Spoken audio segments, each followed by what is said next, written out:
My little brother Colton, 33, is already crying. Not from emotion, from excitement. "Mom, Dad, are you serious?" he yells, holding the folder up like he just won the lottery. $1 million, downtown Brickell, 15th floor, ocean view. Dad announces, chest puffed out, grinning ear to ear. "All yours, son. Happy early housewarming." Everyone cheers. Phones come out. Flashbulbs pop. Colton spins the keys around his finger and hugs them both like they just handed him the keys to the universe. Then Mom slides a tiny red envelope across the table to me. "Your turn, sweetheart." I open it. Inside is a single crisp $1 bill. Dad chuckles, waving it off like it's the funniest joke in the world. "You're the responsible one, Marlowe. You don't need help buying a house. You'll figure it out like always."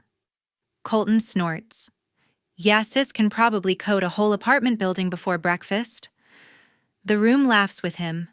I don't. I fold the dollar once, slide it back into the envelope, and stand up. No speech, no tears, just the sound of my chair scraping the marble floor. I walk straight past the red bow, past the cake, past every single person who never once noticed I paid for half of Colton's life with my own paycheck. I grab my keys, my phone, and my purse from the entry table. The front door closes behind me with a soft final click. By the time they realize I'm gone, I'm already on I-95 North doing 90 Orlando, 4 hours away, every single one of their numbers already blocked. 2 weeks later, they will come looking for me in absolute panic.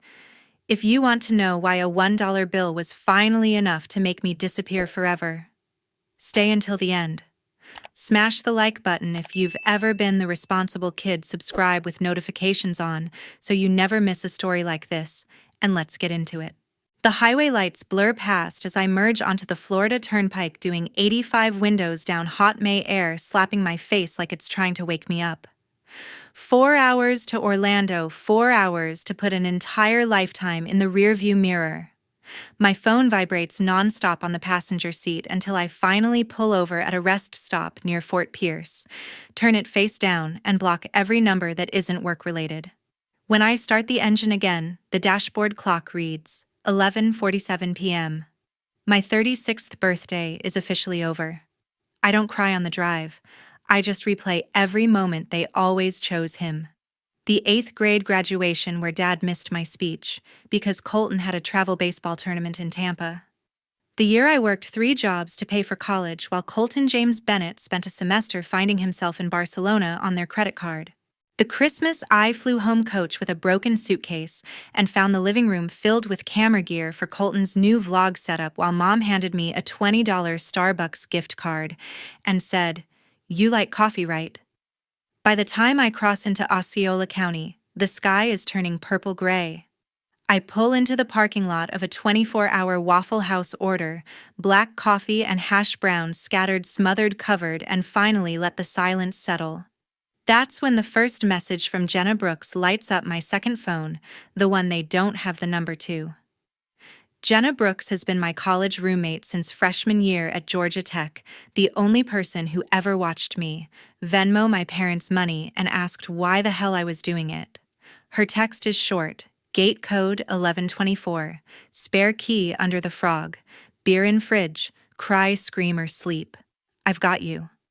I make it to her townhouse in Lake Nona just after sunrise. She opens the door in an oversized UCF hoodie, no makeup, hair in a messy bun, and pulls me into a hug that smells like coconut shampoo and safety. We don't talk much that first day. She makes pancakes. I shower for 45 minutes until the water runs cold. When I come out, she's already on her laptop submitting my internal transfer request to the Orlando office. "Approved in principle," she says, spinning the screen toward me. "They've been trying to get you down here for 2 years.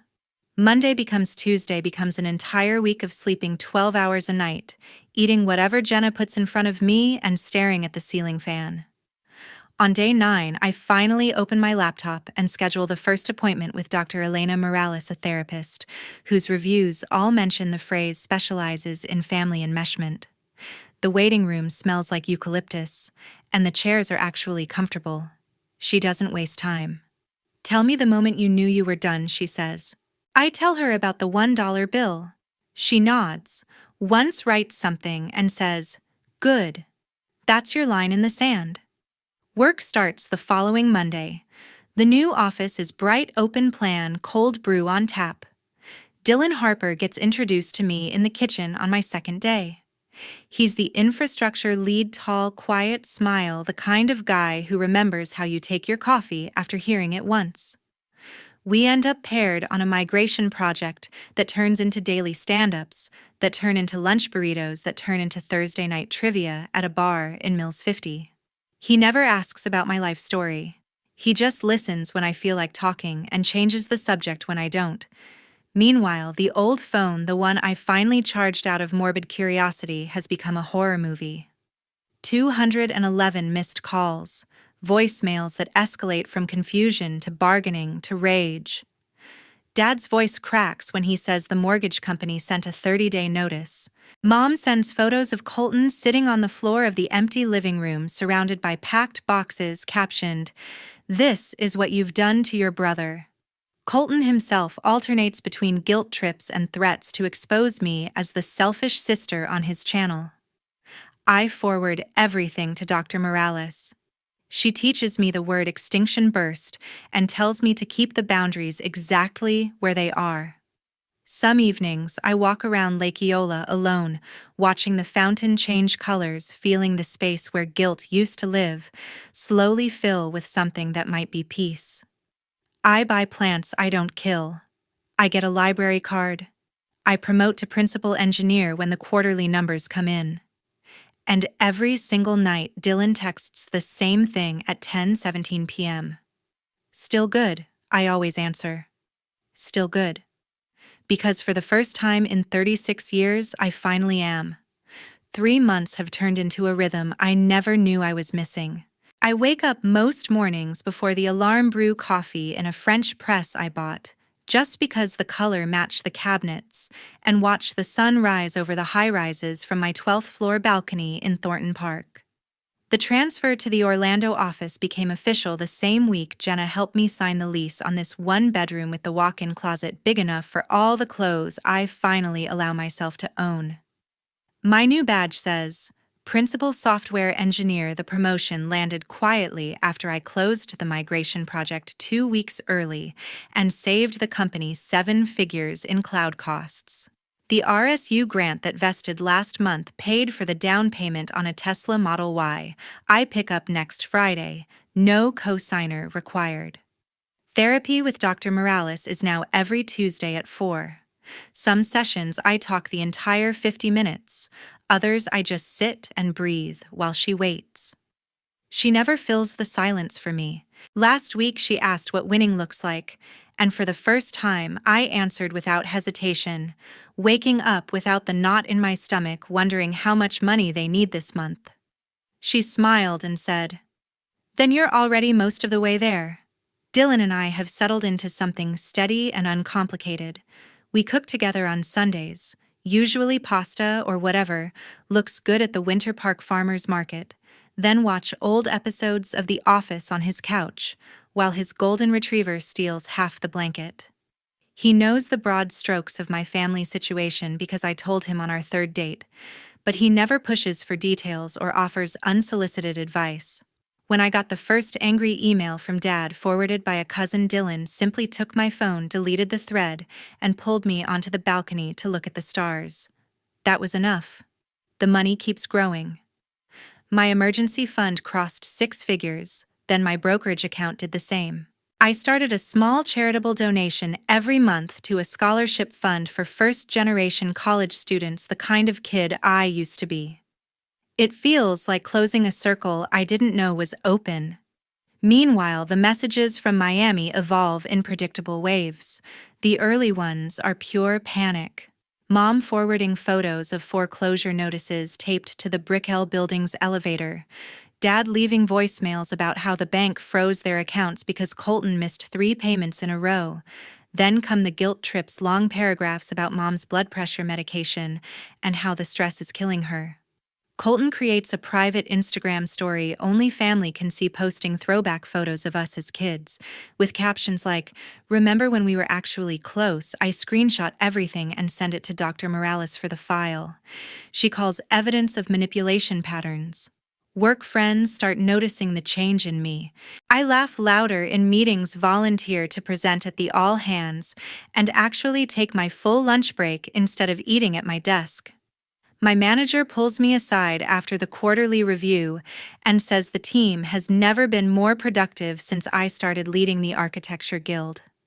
I get a bonus big enough to pay cash for the custom bookshelves I install in the second bedroom that is slowly becoming a home office. Some nights, I scroll real estate listings just for fun townhouses in College Park condos on Lake Ivanhoe, places I could buy outright if I wanted. The idea no longer feels impossible or selfish.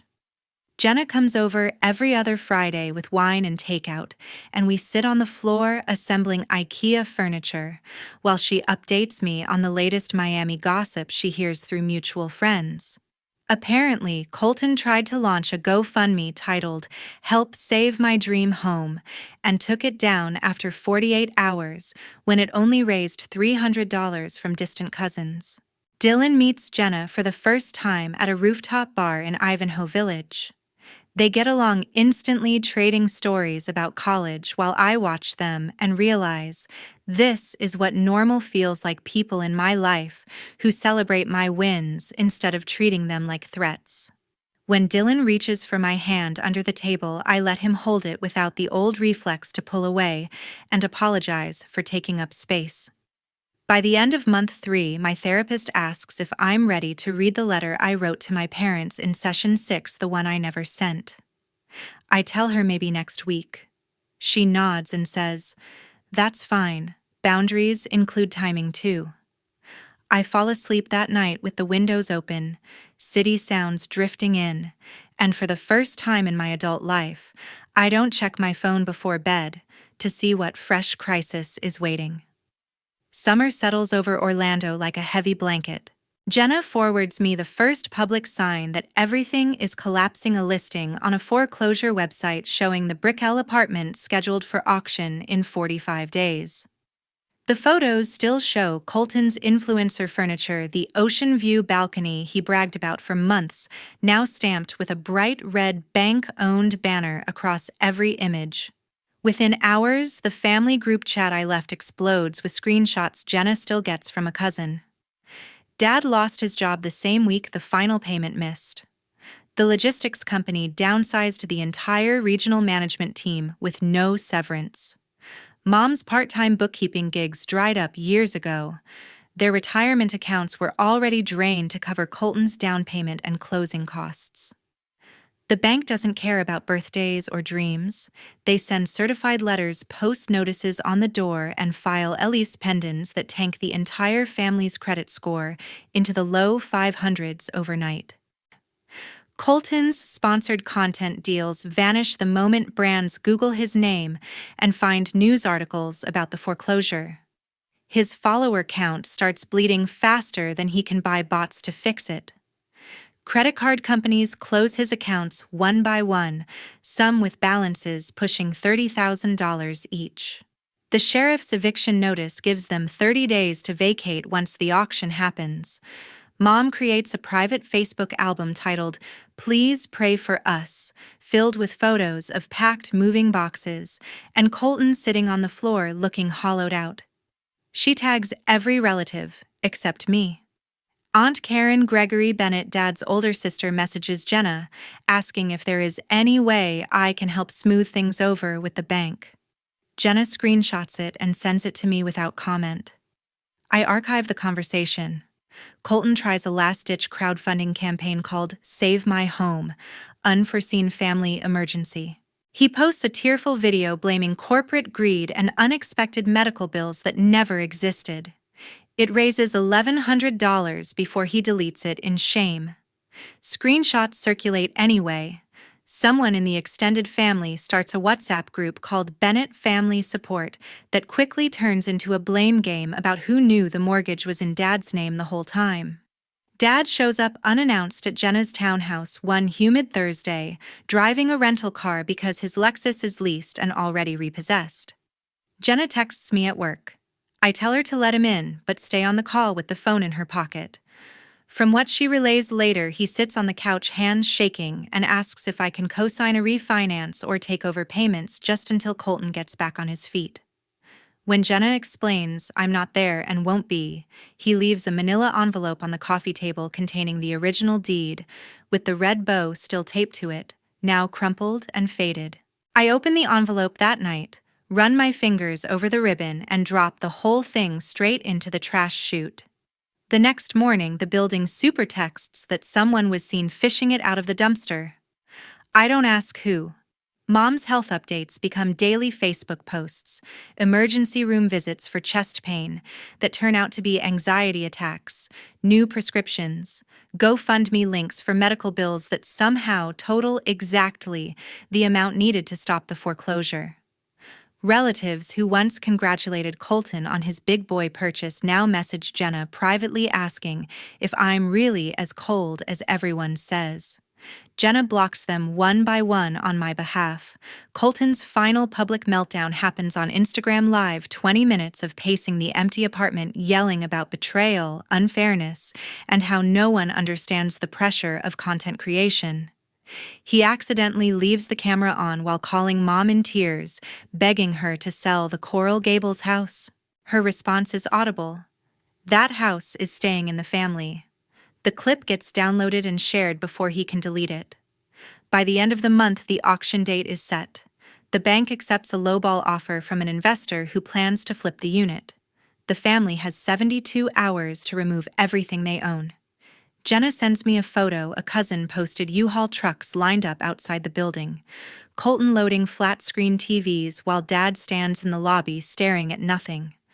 I read the messages, close the app, and go back to reviewing pull requests. The knot that lived in my chest for decades is simply gone. September brings the invitation I knew was coming. The thick ivory card arrives at my office, addressed in calligraphy to Marlowe Sage Bennett. No +1, just my name alone, the way it always should have been. Haley Rebecca Bennett. My cousin on Dad's side is getting married at the Four Seasons Surfside, the kind of venue that costs more per plate than most people make in a week. Mom calls 33 times in 48 hours. I let everyone go to voicemail until the messages stop sounding worried and start sounding desperate. I book the flight for Friday afternoon and a suite at the W South Beach under my own name. Dylan offers to come as moral support. Jenna insists on tagging along for the fireworks. We land in Miami under a sky the color of wet concrete, the air so thick with humidity it feels like walking through soup. I wear the black silk dress I bought in Orlando after my last bonus, simple lines, no logos, but the kind of fabric that moves like water when I walk. The Rolex catches the light every time I lift my wrist. The rehearsal dinner is held on the oceanfront terrace. Fairy lights strung overhead, the smell of grilled wagyu and citrus everywhere. When I step through the archway, the conversation dips for a full 3 seconds, long enough for everyone to register who just arrived. Mom spots me first and practically runs arms open, tears already streaming. She pulls me into a hug that smells like the same Chanel perfume she's worn since I was 10, only now it's mixed with something sharper, like fear. Dad hangs back near the bar suit, hanging looser on his frame eyes, red-rimmed even before the bourbon. Colton is last standing by the dessert table in a wrinkled linen shirt 2 sizes too big, the kind of clothes you wear when nothing fits anymore. Haley rushes over in her white rehearsal dress, all smiles and genuine excitement, air kissing both cheeks and whispering how happy she is I came. The rest of the relatives orbit slowly, the way people do when they're trying to figure out which version of the story they believe. Cousin Ryan asks outright if the rumors about my stock options are true. I smile and tell him they're understated. Aunt Karen pulls me aside near the string quartet and murmurs that Mom hasn't slept properly in weeks. I thank her for the update and move on. Colton tries 3 times to corner me. The first is by the raw bar, pretending to care how my flight was. The second is near the photo booth, asking if Orlando is treating me well. The third is bolder, right as the sunset turns the sky blood orange. He steps in front of me holding 2 flutes of champagne, offering one like a peace treaty. His hand shakes just enough for the bubbles to spill over the rim. "You look good," he says, voice low so nearby tables can't hear. "Really good. Must be nice having all that money and no one to answer to." I take the champagne but don't drink. It is nice. He glances around, then leans closer. "Things are bad, Marlowe, like really bad. The auction's next week. If you could just talk to the bank, no." The word lands flat and final. His face cycles through shock, then anger, then something that looks a lot like panic. Mom appears at his elbow as if summoned, dabbing her eyes with a cocktail napkin that's already shredded. Dad follows a step behind, gripping a rocks glass like it's the only thing keeping him upright. "We're family," Mom whispers loud enough for the nearest tables to pretend they're not listening. "Whatever happened, we can fix this together." I look at each of them in turn. Mom's mascara streaks Dad's defeated shoulders, Colton's clenched jaw, and feel absolutely nothing. Not anger, not pity, just the clean, clear absence of obligation. Dylan appears at my side without a word, hand resting lightly on my lower back. Jenna materializes on the other phone in hand like she's ready to record or call security, whichever comes first. The 3 of us form a quiet wall. The string quartet starts the next song. Haley calls everyone to their seats for toasts. I set the untouched champagne on a passing tray and walk toward the table assigned to me right in the center, exactly where they always expected me to be. Only this time I'm not there to fix anything. Dessert plates are cleared when Dad appears at my shoulder again, this time with a key card in his hand. He doesn't ask. He simply says the name of a private cabana down the beach and starts walking. Mom and Colton trail after him like they've rehearsed this. I follow because I decide the story ends tonight, one way or another. Dylan squeezes my hand once before letting go. Jenna stays in the crowd with her phone ready to record audio if needed. The cabana is lit only by string lights and the moon waves crashing loud enough to swallow small sounds. Dad closes the sliding door and turns the lock. Mom sits on the edge of a cushioned bench, clutching her purse like a life vest. Colton stands with his back to the ocean, arms crossed tight. Dad wastes no time. We're out of options. The bank called this morning. Final notice. If you don't step in, we lose everything next week. Mom's voice cracks immediately. We'll be on the street. Your brother will be on the street. Colton steps forward, eyes wet. I'm sorry. Okay, I know I took too much. I know I was spoiled. Just one bridge loan, Marlowe. 6 months. I'll pay you back with interest. I stay near the door, one hand on the handle. No. Mom sobs harder. Dad's face darkens. You don't get to walk away from family. I reach into my clutch and pull out a small black flash drive on a silver chain. I set it on the teak table between us. That's every transfer I ever made to keep this family afloat, I say.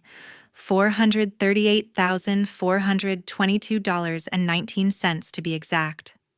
Tuition payments you claimed you couldn't afford for me that magically appeared for Colton's film classes in Spain. Credit card payoffs when his brand deals fell through. Rent on 3 different apartments before this one. All time-stamped. All from my accounts while I ate ramen and worked 60-hour weeks. Dad stares at the drive like it might explode. Mom's crying stops mid-sob. I continue voice level. There are also the emails, the ones where I begged for help with textbooks, and you said money was tight, then, 3 days later, posted pictures of Colton's new gaming setup. The ones where I asked for plane fare home for Christmas, and you told me to figure it out like an adult, while booking him first class to Tulum. Colton's mouth opens, closes. No words come. I'm not here to negotiate, I say. I'm here to return the favor. You taught me I was only worth $1. Congratulations. You were right. Dad finds his voice hoarse and shaking. You would let your own blood be homeless over money. This isn't about money anymore, I answer. It's about the fact that you never saw me as your daughter. You saw me as an ATM with a guilt button. The button doesn't work now. Mom reaches for me, fingers trembling. Please. We'll change. We'll go to therapy. Whatever you want. I step back. I wanted parents who valued me when I had nothing to give. You couldn't do that. I don't need you to do it now. Colton finally speaks, voice small. You're really going to watch us fall apart? I already did, I say. 15 years ago. You just never noticed because I kept catching you. Dad takes one step toward me, face twisted. After everything There is no everything, Dad. There never was. I turn the handle. The door slides open to the sound of waves and distant music. Jenna and Dylan are waiting exactly where I left them. I walk out without looking back. The lock clicks behind me, final as a period at the end of a very long sentence. Morning light pours through the bridal suite windows. Haley is laughing in her robe while the makeup artist finishes her lashes. Bridesmaids sipping mimosas, the room full of perfume and excitement. I'm there in a navy silk dress I had tailored in Orlando, hair down for once, feeling strangely calm. Aunt Karen knocks and whispers that my parents need 5 minutes in the library downstairs before photos. I already knew this was coming. The library smells like old books and lemon polish. Dad is pacing in his tux, Mom seated on a velvet chair clutching tissues, Colton leaning against the bookshelf in a suit that no longer fits his thinner frame. The door closes behind me with the same soft click as last night. This time, Jenna and Dylan wait in the hallway, with instructions to call security if I'm not out in 10 minutes. Dad speaks first, voice cracking on every syllable. We're losing everything tomorrow. The auction is final. We have nowhere to go. Mom stands, hands clasped like she's praying. We'll be homeless if you don't help. Please, Marlowe, you're the only one who can stop this. Colton finally looks at me, eyes bloodshot. I know I messed up. I know I took too much. Just one loan, sis. I'll get a real job, I swear. I stay near the door. No. The word hangs in the air like smoke. Mom gasps, fresh tears spilling. Dad steps forward, face red. You would let your own brother sleep in a car. After everything we did for you, I pull a small flash drive from my clutch and set it on the mahogany table between us. Everything you did is on here. Every transfer I made to keep Colton afloat while you told me I was too independent to need help. Every email where I begged for college money and you said there was none, then bought him a new MacBook the next month. $438,000 over 15 years. That's what I gave. You took. Dad opens his mouth, closes it. Mom sinks back into the chair, sobbing. Colton stares at the drive like it's poisonous. I'm not asking for it back, I continue, voice steady. I'm telling you the bank is done because the choices were yours. The mortgage in your names, the co-signed cards, the decisions to fund his lifestyle instead of my education. I stopped being the emergency fund the night you handed him $1 million apartment and me $1. Mom reaches for my hand. I step back. Dad tries one last time, quieter now. You're still our daughter. I was never your daughter, I answer. I was your retirement plan, and I'm cashing out. I turn the handle. Colton lunges forward. You're destroying us. No, I say over my shoulder. You did that yourselves. I walk out without looking back. Jenna and Dylan fall into step beside me. We leave the hotel before the ceremony starts. By the time Haley says I do, my plane is already climbing over the Atlantic.